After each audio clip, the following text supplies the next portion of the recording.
Okay, let's go ahead and get started. We're going to talk about ratios and proportions today. And want to mention to you here, let's just start off from example 1. This story problem says the following: a school of 312 total students, all right, just a little bit more than what we have, has 168 girls. Now, they don't tell you how many guys, so we probably need to figure that out, right? That was pretty obvious, because you know you're either a guy or you're a girl. So the reality is 312 minus 168, all right? We're going to borrow there 4, 0, 2, 10, 4, 1, right? 144? Sound right? Let me double check myself since I was writing sloppy. All right, 12, 10, 11. All right, good. So 144 boys. So a ratio is really like a fraction. That's all it is. It's a numerator over a denominator. And your book says there's 20 teachers. So there's 4 different things we need to look at. Number 1, what is the ratio from girls to students? Okay? Well, when we say girls first, whatever we say first is the one that's going to be on top. So girls is 168, okay? To the students of 312, all right? Now, for sake of time in the video, we know that that's the actual ratio, but it can be simplified because we know that both the top and bottom are even numbers, and we can break that down and reduce it. Your book goes on to mention, is it girls? Yeah, we did that right. Girls over students, 7 over 13, okay? And you guys know how to reduce. We divide that down until we can't do it anymore. And then we basically have 7 13. So basically for every 7 girls, all right, that gives us a ratio of 13 for the amount of students there are. All right, boys to students, all right, letter B. It looks like boys 144, all right, over 312, okay? So girls 2 students means girls over students. Boys 2 students means boys on top over students. And when we reduce that, all right, turn it around. When we reduce that, we get 6 over 13, all right?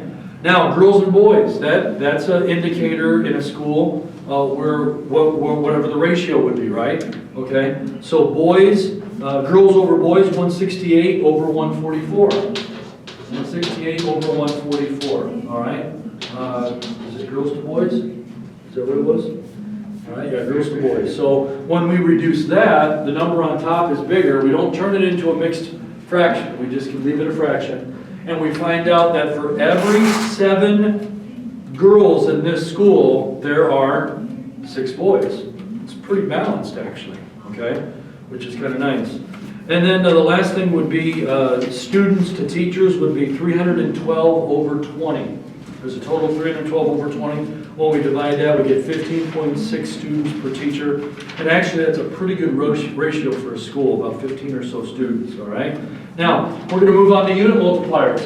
We did this several lessons back, and I gave you 3 steps, and here they are, all right? Really easy to do. Number 1, remember we wrote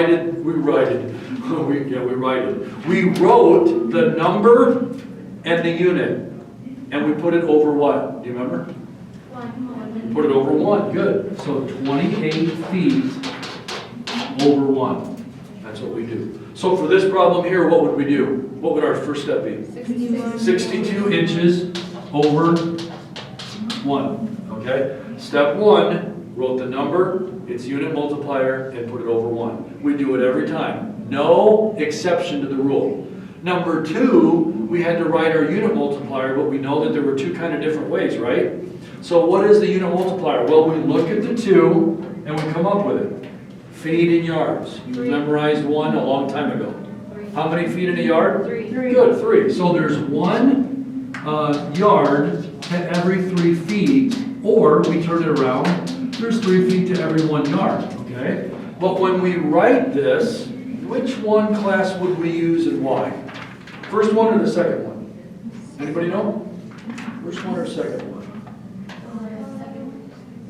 First. The first one.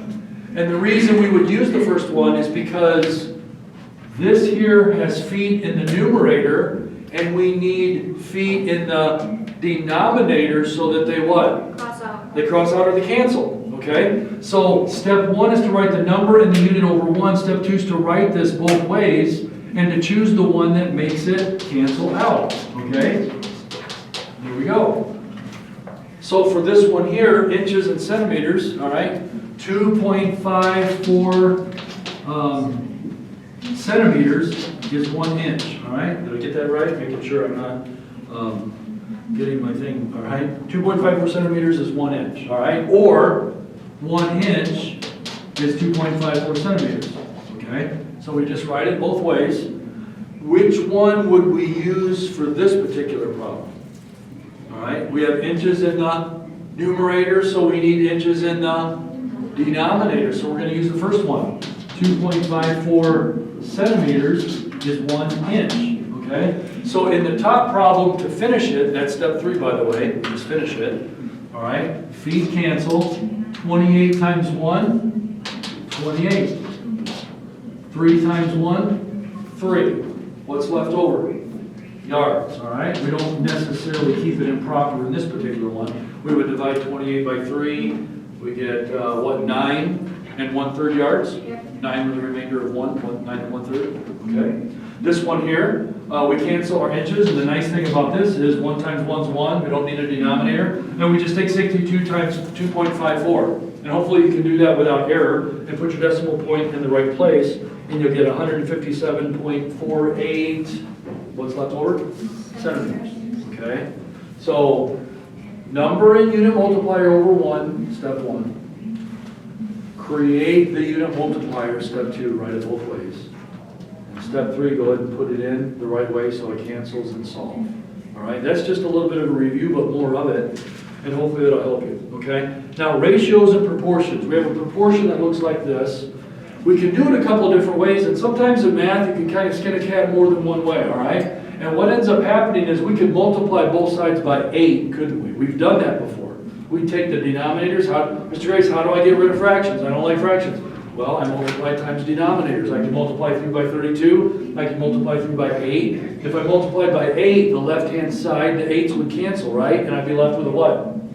7. If I multiply this side by 8, the 4 would become a 1. And the 8 would become a 2. What's 2 times x? 2x. So I'd actually have 7 equals 2x, right? Well, we're going to show you a little bit of a shortcut. And the 2 words are called cross multiply. Have we studied that before? Good, okay. So all we do is we have to cross multiply. So we keep an equals in the center, and we can cross multiply either way, all right? We can cross multiply by putting the 7 or the 8 and the x here, 8 times x, and the 7 and 4 can go here. Or we can cross multiply the other way.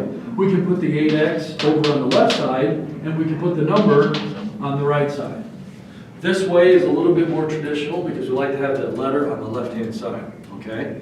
So when we cross multiply, that just gives us our equation, and then we work it from there. We always want to get the letter by itself. How do we obliterate an 8 and an x when they're multiplied? Well, the opposite of multiplication is division. So we divide both sides by 8, and x is equal to 28 over 8. Probably looks a little better if, let's see, 14 and 4. We can divide both sides by 2. So 14 divided by 4, 2 would be 7 over 2, right? So 7x.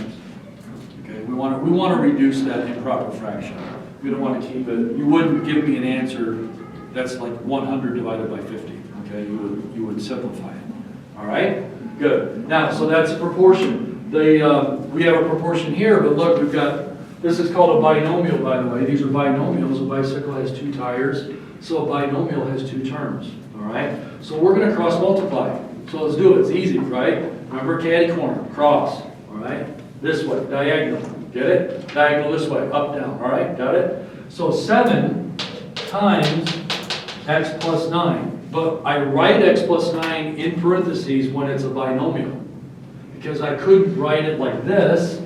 All right? If I just wrote 7x plus 9, that's a completely different thing. That says 7x plus 9. That's completely different than 7 times x plus 9. Equals, the other side would be 5 times x plus 15, okay? Now we have to distribute, don't we? Can we do that kind of from memory here, or have you graduated that far yet? Let's see if you do. What's 7 times x? 7x. 7x plus what? 63. 63, good. What's that? 5 times x plus 15? 5x. 5x plus? 75. 35. Yep. 15 5 times? I don't know. 30. You don't know? 75. No, 15 cents 5 times? 15 cents 2 times is 30 cents. 30 cents doubled is 60 cents, and another 15 cents is 75. Awesome. Ding, ding, ding, ding, ding. All right, good. Okay. Now, that lesson where we had a letter on both sides, and we need to only have a letter on one side, right? So, we obliterate the 5x, or do we obliterate the 7x? Which one? 5x. Yeah, because the 5x obliterated gives us a positive x. Ding, ding, ding. Okay? So minus 5x, Mr. Gray's putting it right under with the line, keeping everything simple. 7 minus 5 is right around 2. Plus 63, we bring that down. 5x is obliterated, 75 is right there. It's a funny 5, but it's there. 75, okay? Now we need to get the letter by itself, but what's in our way? The positive 63, we obliterate that by, what's the opposite of a positive 63? A negative 63, good. Minus 63, we get 2x is equal to right around 12, right? And then to divide by what to get x by itself? You divide by 2, all right? So x is equal to 6, and that's how it works. So proportions, we cross multiply every single time, and we're good to go. But again, this one had some binomials. This one was a pretty easy one, although it didn't work out evenly. Okay, got to do your math, be correct, be proper with it, and we'll work here through our homework with all of these kinds of things, especially with these ratios. You might have some where, hey, there's 10 marbles that are blue. There's 5 marbles that are white. There's 6 marbles that are so much of a color. What's the ratio of blue marbles to yellow marbles? Well, you got to put it in a fraction, okay? That's all you have to do.